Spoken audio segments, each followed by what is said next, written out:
إن الحمد لله نحمده ونستعينه ونستغفره ونعوذ بالله من شرور أنفسنا ومن سيئات أعمالنا.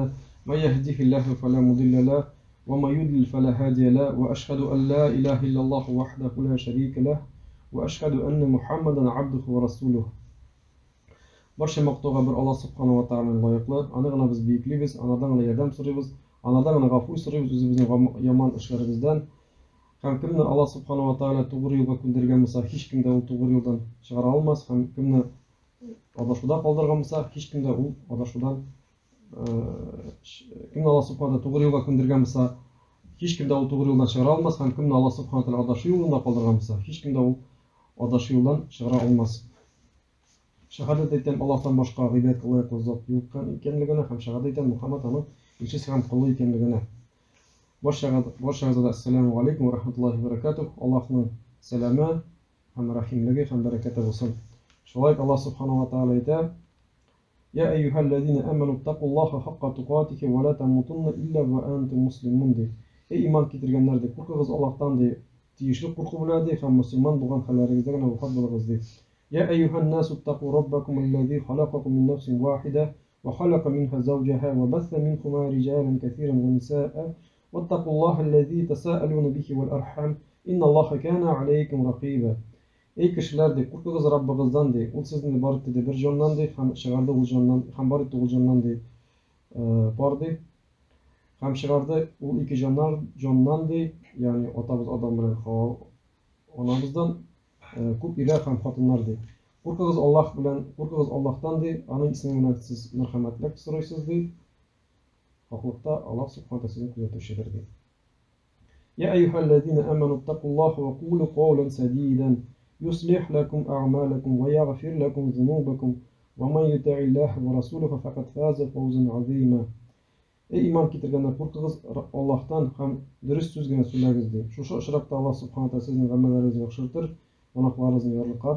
Ham kim Alloh bilan uning ishisiga bo'ysungan bo'lsa, shu bek zo'r o'ng'ishga erishgan bo'lar deb. Bugungi bizning xutbamiz Payg'ambarimiz Muhammad sallallohu alayhi vasallam turmushiga belangan. Ham endi biz aytdik, bizning shahodatning ikkinchi bo'lagi va anna Muhammadar Rasululloh. Ya'ni shahodat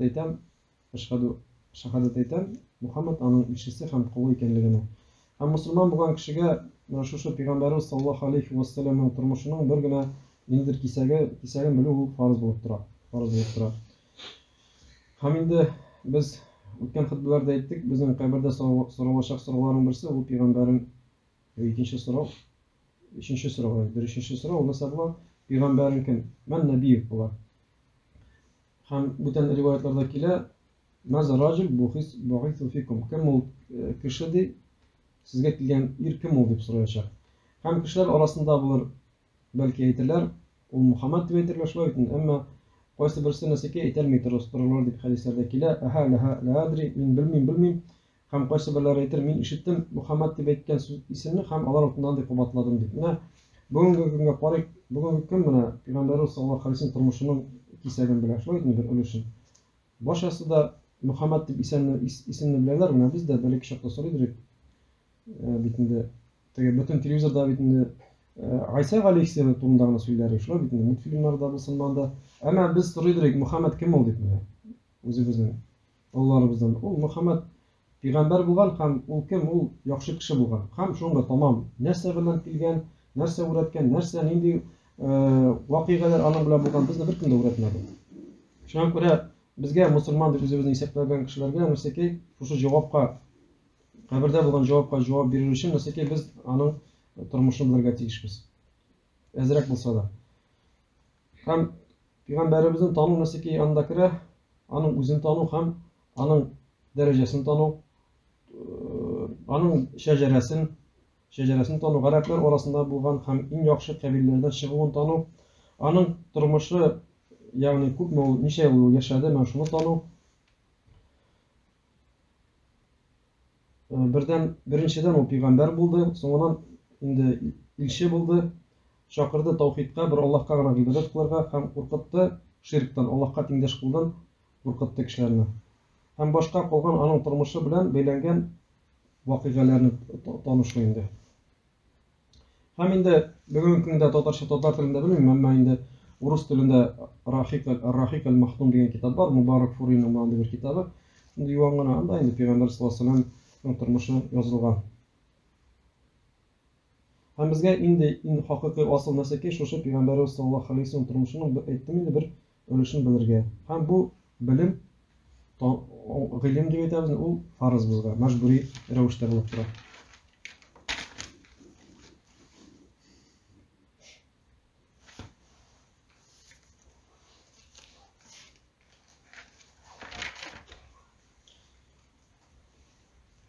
Ни өчен без аны белергә тиешбез? Чөнки бу шахадатның икенче өлеше шулай бит инде. Һәм кем инде мәшһүр Мөхәммәд Расулуллаһ Мөхәммәдне дөрес дип танымаса, аның тормышын белмәсә, аның нәсәкә аның шахадаты дөрес булмый, бу очракта дөрес булмый.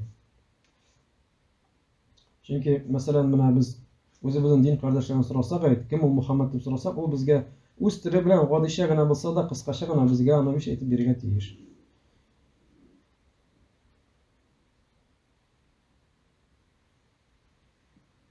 Шуңа күрә бу асылны өйрәнү Аллаһның тауфигы белән, әгәр дә барча ярдәм бер Аллаһтан гына нәсәки кабердәге 3нче сорауга җавап булып торачак. Пәйгамбәрем кем дигән сорауга җавап булып торачак.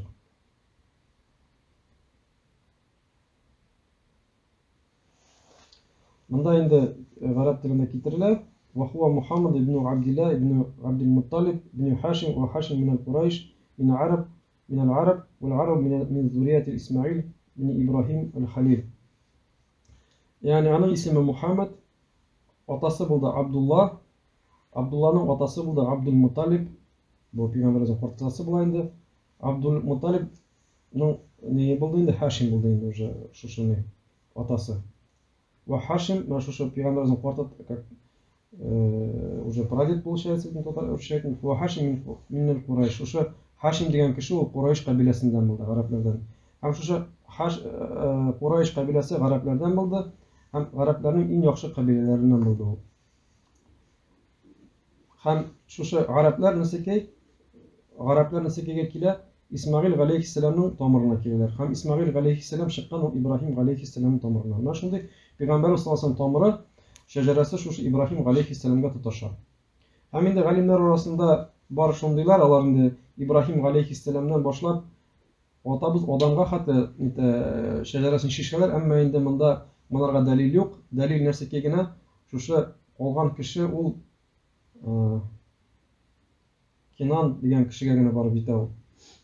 Шушы, ягъни Хашимнан башлап, шушы нидән Кинан дигән кешегә генә барып җитә. Ул дальше анырга дәлил юк. Һәм бу Курайш кабиләсе ул гарәпләр арасында бик яхшы кабиләдән булды. Һәм аларның шушы Курайш кабиләсенең иң яхшысы ул Бану, менә шушы Бану Хашим була инде. Род Хашима. Гарәпләр арасында Мөхәммәд дигән исем галимнәр тарафыннан ике сүз килә. Беренчеләр әйтәләр, ул исем кулланмаган дип, ул очракта Ахмад дип әйттеләр, исемнәрен атадылар, әмма инде Хамд дип атадылар. Ахмад ул ничек инде иң мактаулы була бит инде, Хамд ул мактау була. Һәм инде кайсы берләре әйтә, ул гарәпләр арасында бу исем йөрде, 2 генә һәм 3 генә булса да балачагадан шушы исемгә кушалар. Мәгънәсе нинди мәгънәдә Мөхәммәд? Менә мәсәлән безгә сорап бирсәләр, Мөхәммәд нәрсәгә аңлатыла? Ул мактаулы була инде, мактаган була. Әмма инде мәгънәсе, тирән мәгънәсе нәрсәгә була?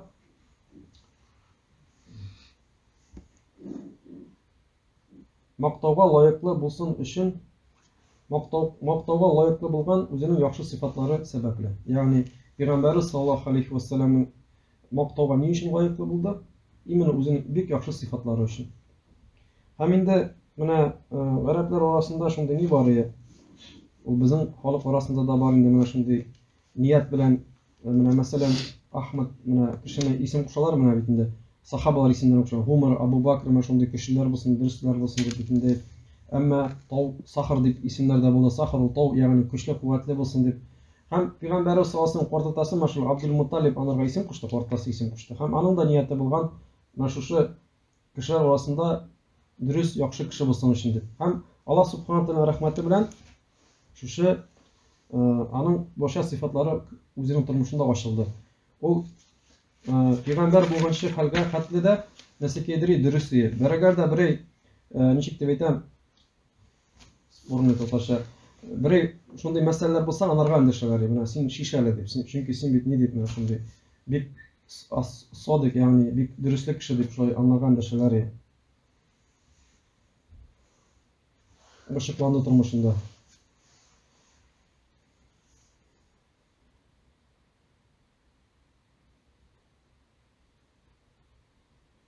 Һәм менә монда да безгә үрнәк нәсәкә үз балаларыбызга шушы күркәм исемнәр бирик, күркәм мәгънәле исемнәр бирик. Әмма инде бүген кызганычка каршы мәшриклеләр кешеләре бит һәм шулардан башлана.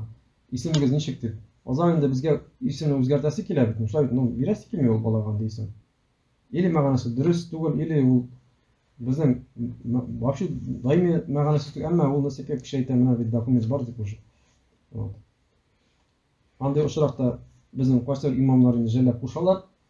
Кайсы имамнар инде кушмыйлар. Шундый хәл. Һәм Пәйгамбәрбез саллаллаһу алейхи ва саллям әйтә, шушы Курайш кабиләсе турында иң яхшы кабилә дип әйтеп бит гарәп арасында, әгәр дә мушрик хәлләрендә булса да. Инна Аллаһ астафа Курайш мин Кинан. Аллаһ субхана тәала сайлады шушы Курайш кабиләсен Кинаннан. Кинан әйттек, менә шушы Кинан кабиләсе нәсәбе тоже ул Ибраһим алейхиссалам, Исмаил алейхиссаламга килә. Һәм азакы кабилә кемне без беләбез, шушы Кинан. Кинан. Дальше уже безнең дәлил юк. Бу Пәйгамбәр саллаллаһу алейхи ва саллям. Һәм Пәйгамбәр саллаллаһу алейхи ва саллям үзе турында әйтте: "Ва ана мин хойрин". Иң яхшылар арасыннан булган яхшылар, иң яхшылар арасыннан булган яхшыларның арасыннан иң яхшысы мин диде. Иң яхшылар арасыннан булган яхшылар арасыннан иң яхшысы мин диде Пәйгамбәр саллаллаһу алейхи ва саллям. Ягъни менә шушы нәсәкә кабиләләр турында сүз бара моның сүзләрендә.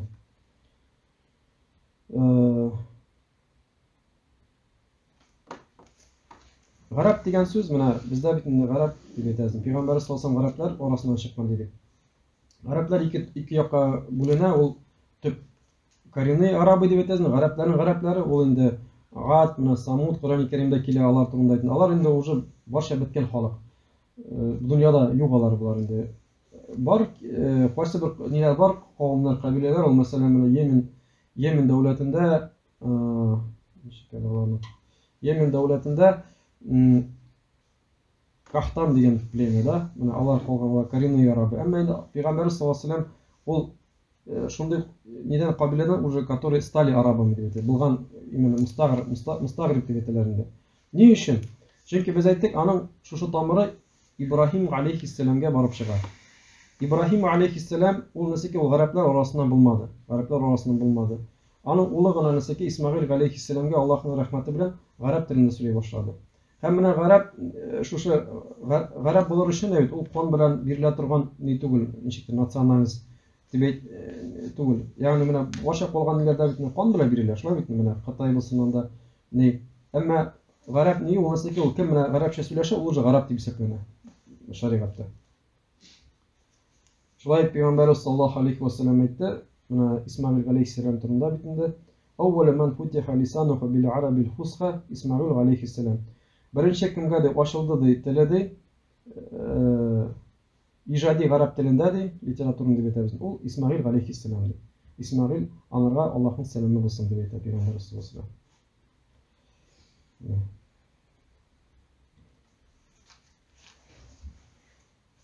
Һәм Пәйгамбәрбез саллаллаһу алейхи ва саллям бездән турында аят китергән иде.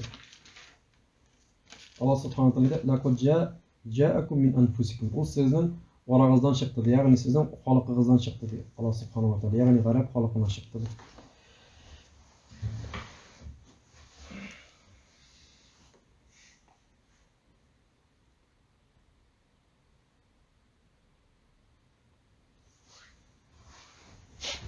Бисмиллаһ, алхамдулиллаһ, вассалату вассаламу аля расулиллаһ. Моны кыскача гына без әйтеп киттек.